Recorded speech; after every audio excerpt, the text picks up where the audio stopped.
So, after the humdrum of that particular Monday, or of this particular Monday, it's late, roughly about 9 p.m. before they finally let you go. It was an exceedingly long day. The minutia of corporate life, no matter what department you're in, still reigns supreme. It's very, very clear.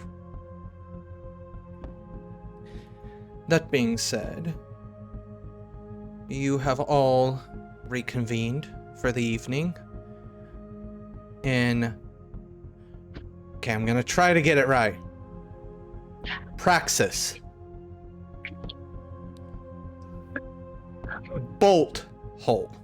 I have to emphasize that very, very enunciate that very specifically, otherwise it's gonna sound differently. Weird. So, why don't you go ahead and give us a word picture of that? So it's coloring wise, it's almost like an oil slick. Like it kind of shifts depending on where you are and where you are in proportion to the light that seemingly emanates from nowhere. And the whole structure itself kind of constantly shifts in an almost kind of tesseract, folding in on itself and then reforming. So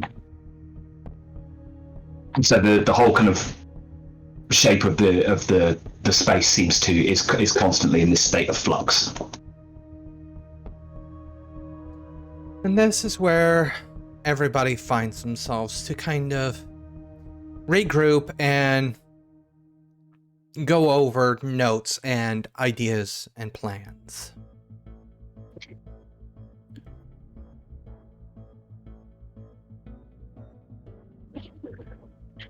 Well, I messed up my cover already. Can I say that out loud? You do? Yeah, for some reason I said I was Gloria and not Jude. Gloria was my previous cover.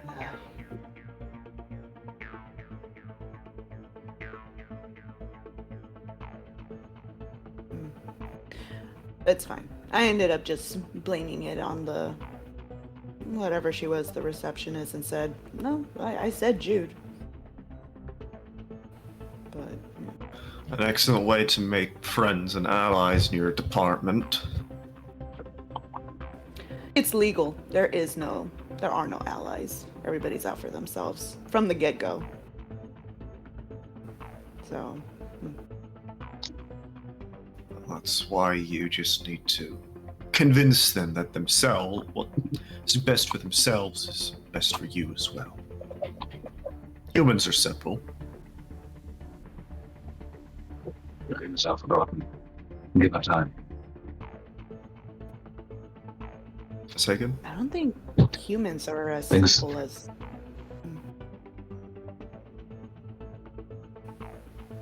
Go ahead, Live. Things are forgotten given time.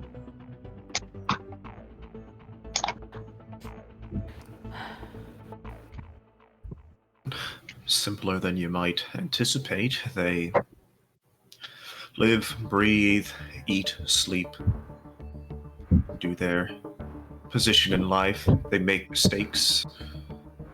They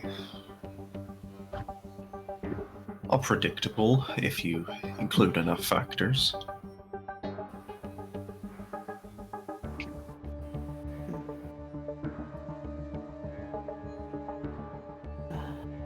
First day in DevaCorp,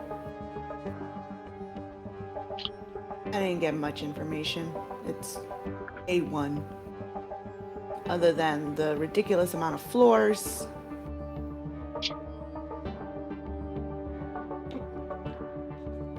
Most being unmarked.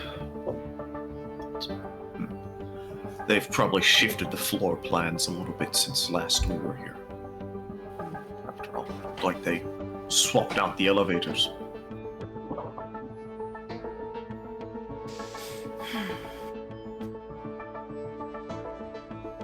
You should probably think of like codes since they have a lot of cameras. like phrases, code phrases. Now, Chinese food is really good across the street. now this would be something that I could bring up to Kant and Praxis, since they were the two that looked at the information registry, so to speak. It was marked on the floors. There are 3 floors for this specific conversation that would come to your mind. I can tell you all of this because, well, for those of you that don't know the system demon, everybody has, I don't know how to pronounce that word. Eidetic memory? Data? Yeah. So you remember absolutely 100% of everything you see, hear, even if you don't necessarily notice it at the time. Given any sort of amount of time, you can process that information and recall it.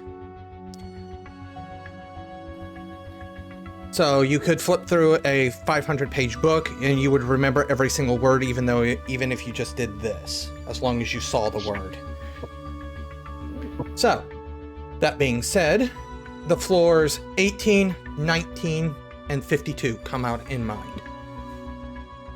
19 and 18 were just marked, 19 and 52 were just marked security hubs. Floor 18 was marked as Blackfire security.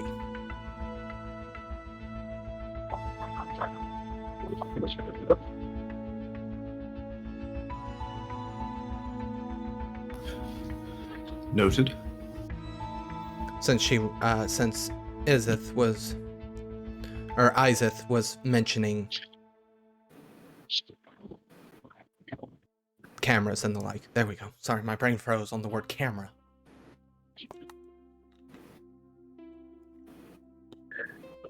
A code phrase, classic method, but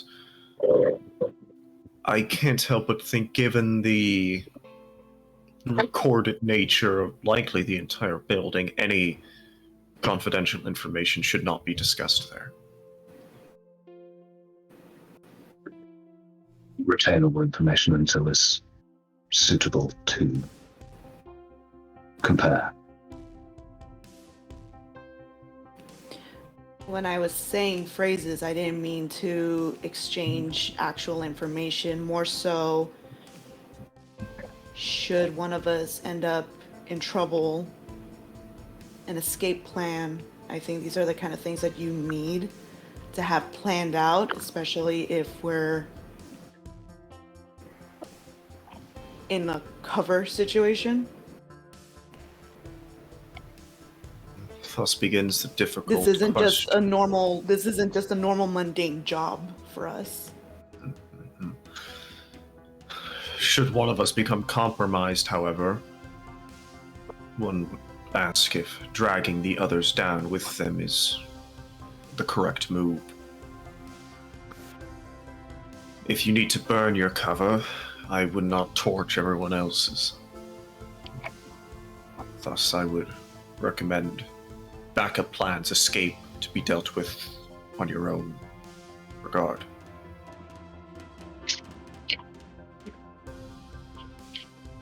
So the plan is, if one of us is in trouble, we're all on our own then, is what you're saying. Not entirely, but just not. The trouble would be different. Well, the definition of the trouble, I suppose, is now the question. If you find yourself being hunted by security, I would not find it prudent to shield you in HR's office, you know. That risks blowing everything we have. It may be necessary to make new identities to return at a later time. Should one of us become burned.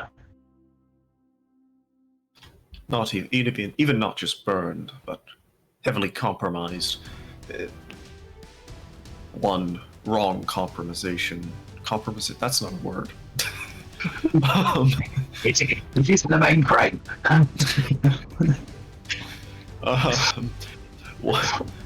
One bad mistake and you can find yourself out of employment here. The cover might still be usable, but just not in the offices.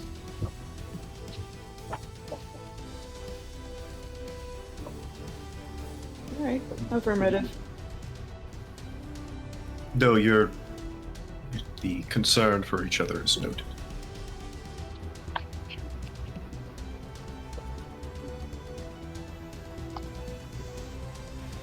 Still, perhaps a phrase, some key to tip each other off that we should talk outside of this all. Return here, perhaps. Might be prudent. Nothing should be discussed within the building, but something to let each other know that we have something to discuss.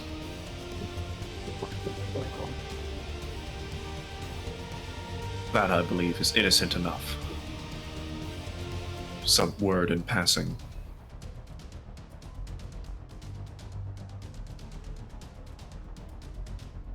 And if I was more creative right now, I would come up with something, but I can't think of anything at the moment. Something that can easily come up in conversation, but not like, incredibly overused so that we give mispings.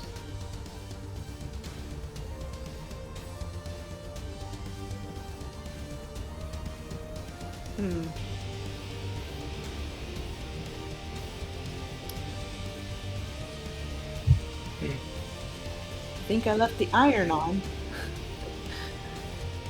Burnout.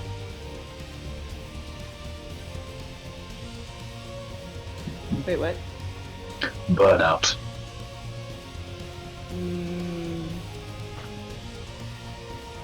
I mean, that's a work phrase, feeling burnt out, so... But used between us has an entirely different connotation. Right, so we can say, man, I'm feeling burnt out.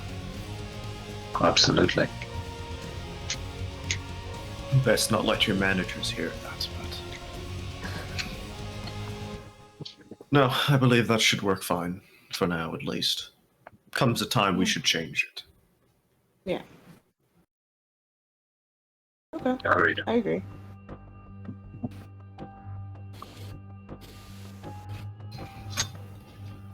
Thus, the next question I suppose I can pose. What are we looking to really gain from these people? We can infiltrate, play the role of employee for as long as we want, but what is the end goal here?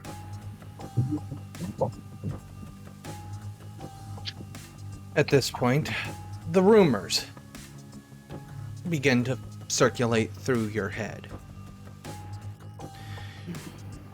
The rumors are obviously just rumors, but they are of the type that cannot be ignored. Mainly because they are not just mortal rumors. There have been several of the Unchained that have circulated their own version of said rumors. Some of those rumors are... give me one moment here, because for some reason it decided not to look at what I needed it to. Probably the most problematic rumor is that of Luminous Labs, which once again, for the two that looked at the registry, have their lobbies on floor 31 and have their labs on floor 32. The rumors passed around about Luminous Labs is they are a biotech company. They deal with prosthetics and the like. However, several of the Unchained have spread rumors that they also use other resources that DevaCorp provides them to degrade cover, which gives you the idea that they understand what cover is. And while if it was just a one-off, you could say, oh, this Unchained's clearly defective in some way. However, it's been multiple reports that they have captured Unchained and performed research. And a few of them have even stated they almost would have preferred a hunter angel to find them.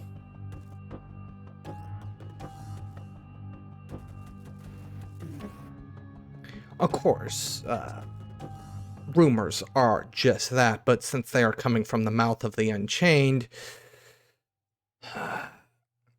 who, yes, are notoriously not trustworthy, it's one of those things that can't be ignored, even on the very off chance that they're correct. There are other various things. Supposedly, there is a manual that they keep. There's other various noteworthy industries that were related there, such as butterfly cryptozoology, which it's a very comedic name, but supposedly there's rumors that they have certain creatures captured there. It almost feels like any specific segment you poke, any of the more secure segments you poke, you're bound to find something. Again, for the rumor about the butterfly cryptozoology, those would ring floors 46 and 47 to those that checked their memory for the list. As for the company archives, those were listed on floor 61.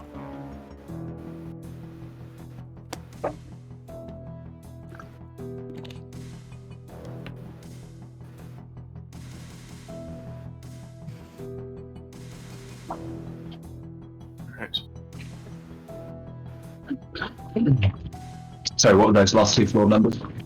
Those last two floor numbers for the butterfly cryptozoologist or cryptozoology is 4647. Cool. And then And the company archives was 61. 60.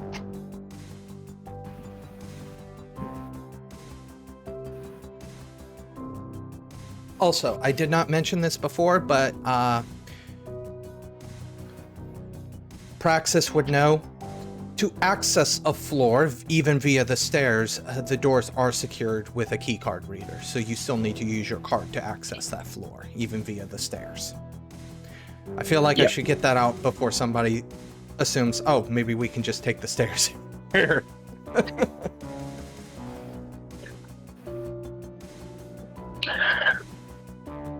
I'll ask a character. Are any of us in a position to clone or create cards for employees given access?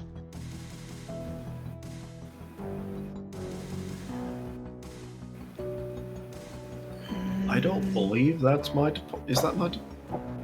is that something my department could even do? Like, I don't know who handles the employee cards out of character. It's usually HR. That's what I would think, but this Yeah. is stupid corporation of occult shenanigans, so it wouldn't surprise me if they have an entire floor dedicated to it. It would probably be it wouldn't be a single department. It would definitely be HR and management working together. Management to approve everything and HR to actually hire on the person and create whatever needs to be created. The key cards that you do have are completely mundane. I feel like I should also mention that there's nothing funky going on with that.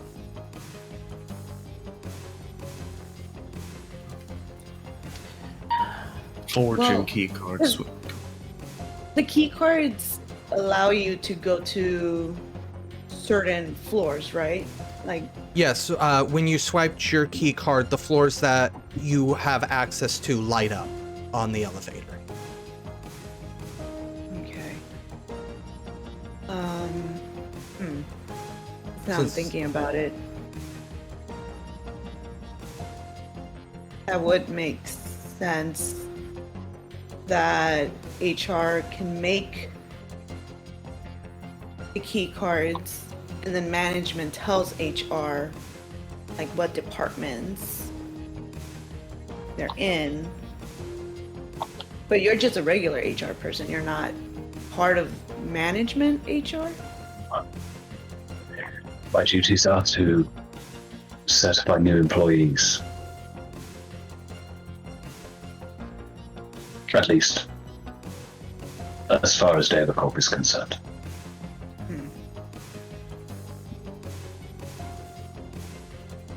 Even then, even if we had all the keys in place to forge these cards, we would need...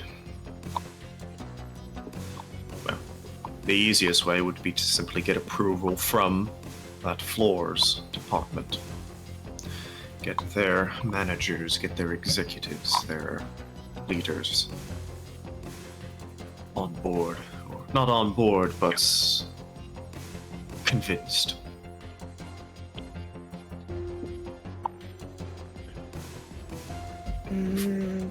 I suspect on some of these more secretive floors, you'd only get one chance to badge in. Well, you're on camera. And on record. I'm assuming their computers are probably tapped too.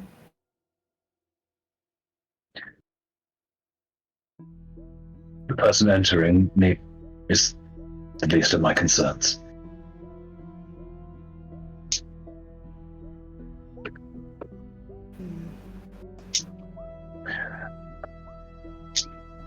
Did anyone try accessing a floor that they weren't allowed in? Just to see what kind of error would pop up? As,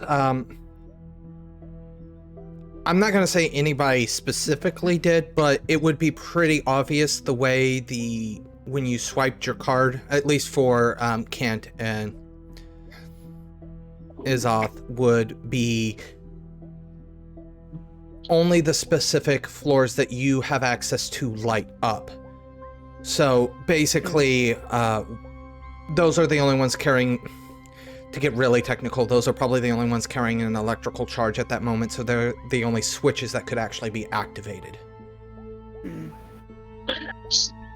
then the doors, I'm assuming you just get in like a red light error.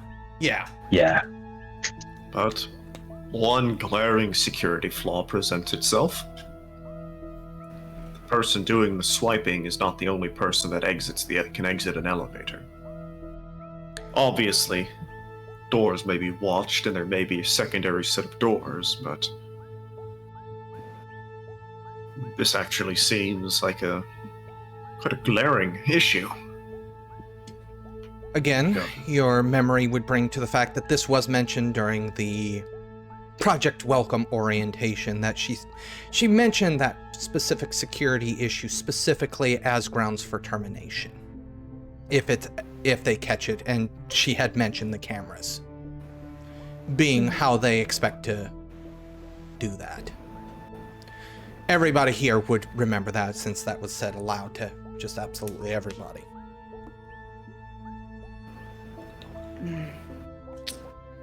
Because I was thinking we could try to befriend someone from any specific floor that we're trying to access. All I need is a meeting. An introduction. Hmm.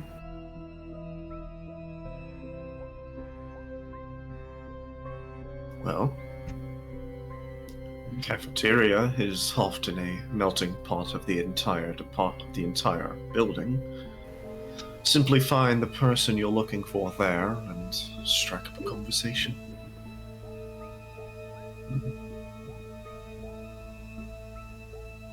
Mm-hmm. Yeah. Become friends with them. And humans do love breaking rules. Gives them some sort of excitement. And it's an easy enough rule, I think, that can be broken. Taking someone from another department to your department. And can be I have innocent something- enough. I have something a little more simple in mind. Okay. I'm going to use, to give a visual demonstration, I'm going to use, what's it called? It's the identity theft embed. Okay, embed. Does this cause a compromise roll?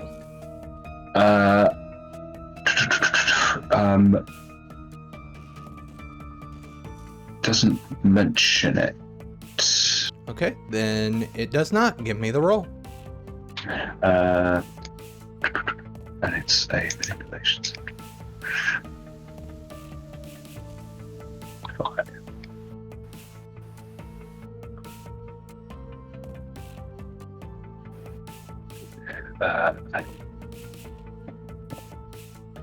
One success. One success. All right, so what does it do? And it's like kind of like the shell of Praxis seems to like fold down on itself, and there is a sort of elderly, slightly stooped Indian gentleman, and stood in the room. It's the property owner of this location. The effect is short-lived.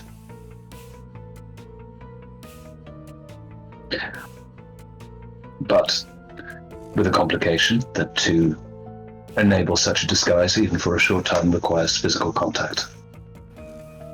Hence, my need for an introduction.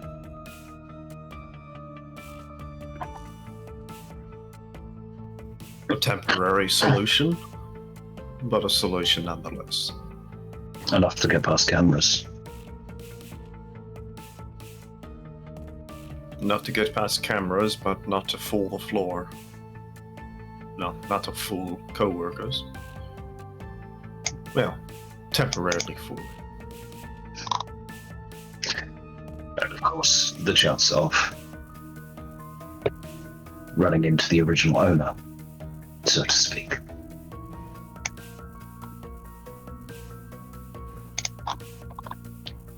Do what you wish. I will not be employing such a method. I find it too risky. An option, should it be required. I think it should be on the table, along with building human relationships within the company.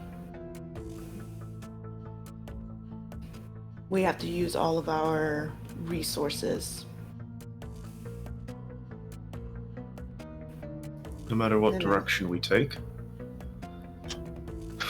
I am not about to immediately attempt any bold moves. This will be day 2 tomorrow. Yeah, understandable. I am fully ready to play a waiting game if so needed to proceed safely.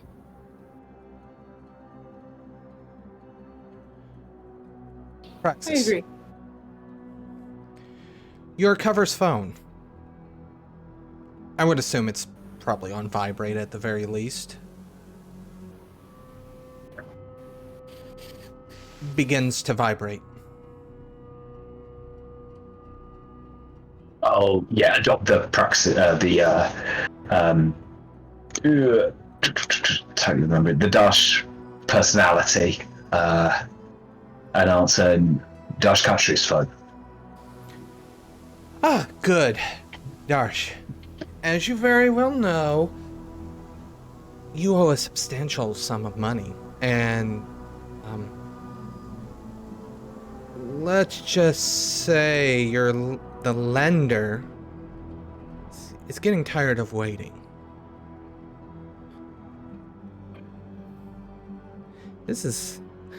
We're going to make things very unpleasant for you in a very short amount of time. You better have the money. 2 days. We'll make sure you'll never walk again. And the line goes dead.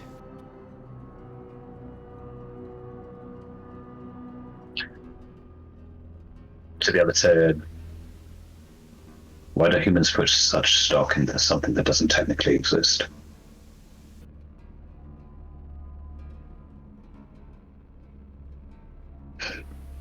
It's a useful resource. But one that's only given value by them. Their perception of its value is what gives it its value. There's no What truth gives to it. value to a brick? Sitting alone, it is worthless, but piled together, it can form a wall.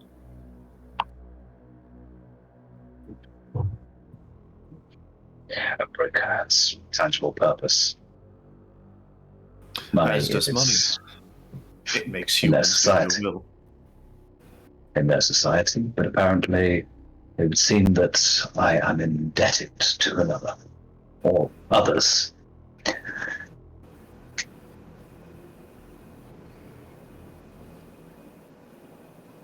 To what value, I don't know.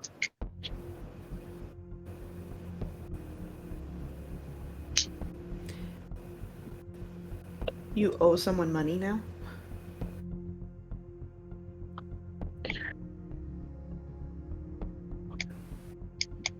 The one that I am currently in use of. Yes. Fear not, I will refrain from further comment as not to elicit offense. Oh, There is no need for such concerns.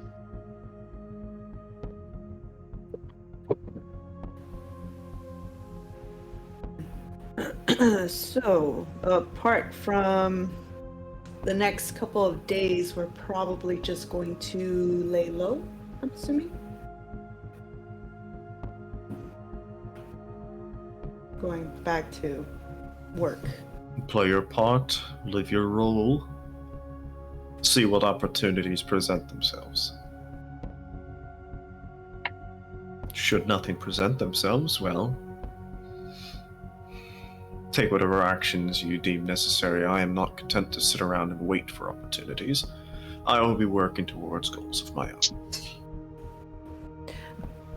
I was thinking of the question that you presented.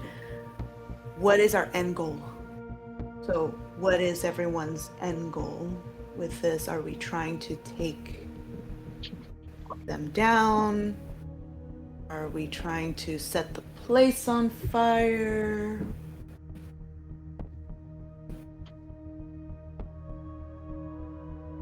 I believe that answer can only be discovered once we learn what's really going on. There's a number of promising and concerning leads.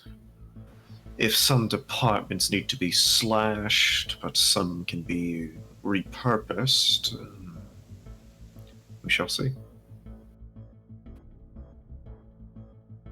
I am not about to throw away entirely this place. It can be useful if turned in the correct direction.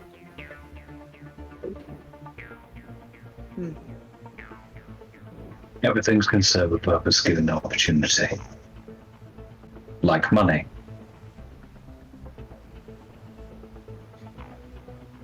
As this scene draws to a close, I want to end on one final roll from all three of you.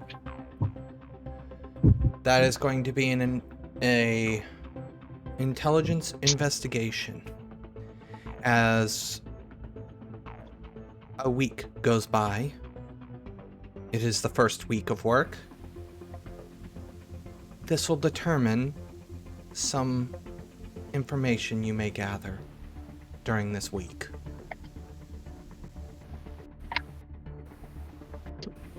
And the way I will phrase how this information is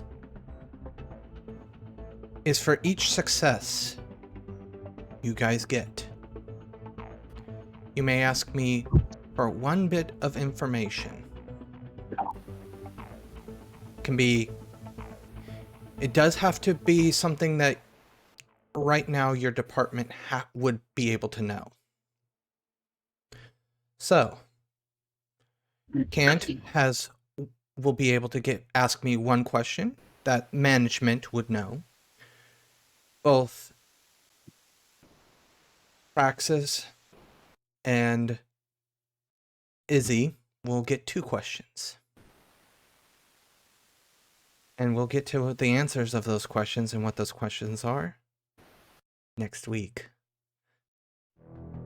You have just finished listening to this week's episode of Demon that Descend, Frayed Wires, part of the Domain Gaming's Contagion anthology, written and told by Wyverian. A special thanks to you, the listener, and if you wish to continue supporting us, subscribe, like, and share. As always, comments are welcome. Until the next chapter, don't stop asking yourself, what does one do if the slaver is the key to one's survival?